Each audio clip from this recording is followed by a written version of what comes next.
श्रुति। दिल्ली विधानसभा चुनाव, जी हां, दिल्ली विधानसभा चुनाव में बीजेपी ने 4 घंटे के रुझानों में तो बम्पर बहुमत हासिल कर ली थी। सुबह जब वोटों की गिनती शुरू हुई तो पहला रुझान बीजेपी के पक्ष में आया। इसके बाद बीजेपी ने रुझानों में बढ़त बनाई, लेकिन आम आदमी पार्टी ने भी गियर बदलते हुए बीजेपी को टक्कर देना शुरू कर दिया।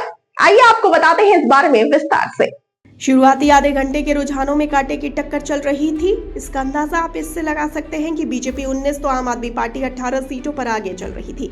शुरुआती आधे घंटे के रुझानों में आम आदमी पार्टी के 3 बड़े चेहरे अरविंद केजरीवाल, मनीष सिसोदिया और मुख्यमंत्री आतिशी पीछे चल रहे थे। इसके बाद बीजेपी ने भी एक्सीलेटर दबाया और वोटों की गिनती के 1 घंटे बाद पार्टी बम्पर बहुमत पर पहुंच गई।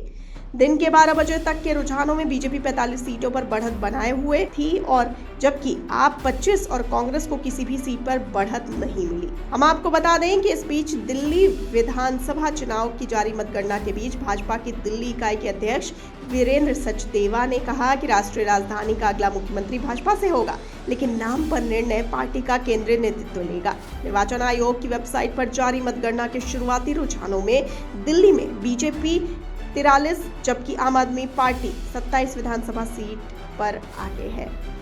आपको बता दें कि वीरेंद्र सचदेवा ने कनॉट प्लेस स्थित हनुमान मंदिर में पूजा अर्चना के बाद संवाददाताओं से कहा कि अब तक के परिणाम हमारी उम्मीद के अनुरूप है, लेकिन हम अंतिम परिणाम की प्रतीक्षा करेंगे। सचदेवा के अनुसार भाजपा उम्मीदवारों ने पूरी मेहनत से काम किया है तथा दिल्ली के मतदाताओं ने विकास और भ्रष्टाचार मुक्त शासन मॉडल को चुना है। उन्होंने कहा कि लोगों ने पीएम मोदी का नेतृत्व इसलिए चुना क्योंकि वे विकास का एक मॉडल चाहते थे। भाजपा दिल्ली में डबल इंजन सरकार बनाएगी। भाजपा प्रदेश अध्यक्ष ने कहा कि हमें यह कहने में कोई संकोच नहीं है कि यह जीत प्रधानमंत्री नरेंद्र मोदी के दृष्टिकोण की है। हम यह सुनिश्चित करेंगे कि दिल्ली को एक मजबूत और स्थिर सरकार मिले। नई दिल्ली सीट से दिल्ली के पूर्व मुख्यमंत्री अरविंद केजरीवाल, कांग्रेस के वरिष्ठ नेता संदीप दीक्षित और बीजेपी नेता प्रवेश वर्मा चुनावी मैदान में हैं। वहीं कालकाजी सीट पर दिल्ली की सीएम आतिशी के सामने बीजेपी के पूर्व सांसद रमेश बिधूड़ी और कांग्रेस नेता अलका लांबा चुनावी मैदान में हैं। भाजपा की दिल्ली इकाई के अध्यक्ष वीरेंद्र सचदेवा ने दावा किया है कि उनकी पार्टी करीब 50 सीटें जीतेगी। वहीं आपने एग्जिट पोल के अनुमानों को खारिज करते हुए कहा कि वो फिर से सरकार बनाएंगी और उनके संयोजक अरविंद केजरीवाल चौथी बार मुख्यमंत्री बनेंगे। आपको बता दें कि दिल्ली के मुख्य निर्वाचन अधिकारी एल.वाज ने कहा कि मतगणना सहायकों की प्रक्रिया के लिए प्रशिक्षित सहायक कर्मचारियों की कुल संख्या 5000 कर्मियों को मतगणना के लिए तैनात किया गया है।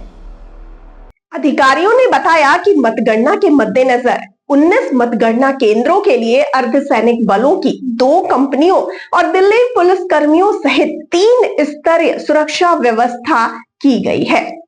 आपका इस बारे में क्या कहना है? अपनी राय हमें बताइए कमेंट सेक्शन में। मुझे दीजिए इजाजत। नमस्कार।